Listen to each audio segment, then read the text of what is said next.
Hello, I'm BXToyCat and welcome back to another video. Today I have some Minecraft news to share with you, and this actually relates to 1.9, or the next big update coming out for Minecraft on the PC. Of course, this will be coming out at some point later for console, but the really cool thing about the PC version of the update is we'll actually be seeing a preview or snapshot version of this update pretty soon that we can all play around with and see what's going on there. So I'm really excited for that, and I actually have some news relating to that and a lot of other cool features coming in this update. But please do like the video if you do like it. It helps out the channel a lot and lets me know you do like it. And let's get straight into it, shall we? By starting with this very first massive piece of news relating to the snapshot. So, if you don't know, snapshots are kind of development versions they release so we can play through the update and kind of bug fest it as it's going along. And we're going to be getting our first one for this update in over 7 months later this month, because Dinnerbone tweeted out saying, we're aiming to get a snapshot out next Wednesday, July 29th. It's not a guarantee, but we're going to try to make it happen. Be prepared. So yeah, you can tell from the fact that this is a pinned tweet, which means it's the tweet everyone sees when they go to his page, plus the fact that, he said this a couple of weeks ago, plus, the fact that he's made it a big deal and announced a proper date, that this is probably going to happen. I'd say it's like a 80% chance of happening, and that means that Wednesday the 29th, that's a week on from today, we'll be able to see our first snapshot of 1.9, and this is really cool because this means we can examine our first set of Minecraft features in a long time, and of course that's really great. Even if you're not that much of a PC player, it's still cool to see what's coming, how the game's developing and where it'll be coming to console later, or to the Pocket Edition, and I think that's really cool. So there's a bunch of really cool features in 1.9 that I'm looking forward to, especially when it comes to combat, and that's why this next tweet is interesting, because someone asked if all of the 1.9 features we've seen so far will be in the update, or in the snapshot, and he says it will be missing some things initially, such as shields. So yeah, this is kind of interesting because we'd have just assumed everything we've seen so far would be in there, but there will be a few features missing. However, the fact that shields is one of the most notable examples means they're probably not massive features. We'll probably be getting all the new arrow types, we'll probably be getting a decent amount of the new end, and that's always all good stuff. That's all the exciting things, and I'm really looking forward to seeing how the new bow play works out, because with all those new arrows in the game, it's going to be interesting. But yeah, that's one of my favorite features so far. Let's move on to some more news we have, which comes in from Sarge DP. So he's another Minecraft developer, of course, and he tweets out saying, as a side effect of the changes at Grum and I am making to item rendering, it will be possible to have items in the head slot, not just blocks. And this is confusing for a lot of people, like,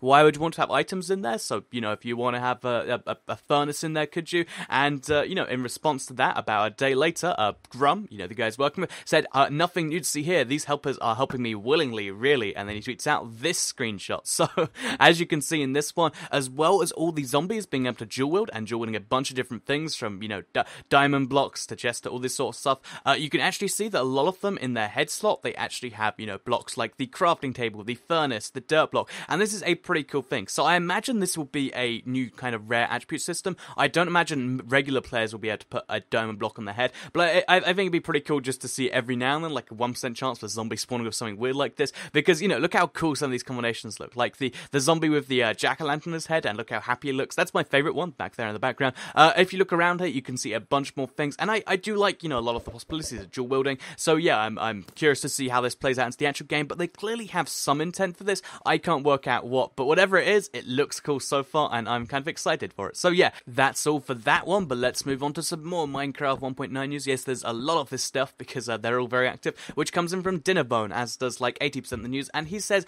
back to working on the Ender Dragon today, implementing a proper controller from the fight, so we can respawn everything as good as new. So he's mentioned before how the end fight should be resettable, so you can do it again if you want to, and this is kind of hinting that he's working on it. However, the fact that this, is still happening now, this probably won't be in the first snapshot, but it's still something worth pointing out. They're working on it, it's something they do want to do, and I think it's pretty cool that there'll be a second Ender Dragon fight, especially if you have an older world and you want to fight the new Ender Dragon, which will be more like the console Ender Dragon. That's something you can do right there. So, in response to a Reddit thread, which was based on this news, someone says, I wonder the effect respawning the dragon will have on buildings, and he says, we won't respawn it automatically, it'll be a conscious decision by the player, so I'm totally okay with it destroying your buildings, which is a pretty fun way to do that. But yeah, you can set up base in the end, but you've got to bear in mind, as soon as you respawn the Ender Dragon, he does still have the same effect where he just destroys everything, which makes sense. If you don't want to fight the Ender Dragon again, then you settle down there. If you do want to fight the Ender Dragon again, don't settle down in the end. That does make a bunch of sense. The new end is really exciting for a bunch of other ways, but unfortunately it can't be a new source for XP, because Dinnerbone says that it will only drop the big XP amount.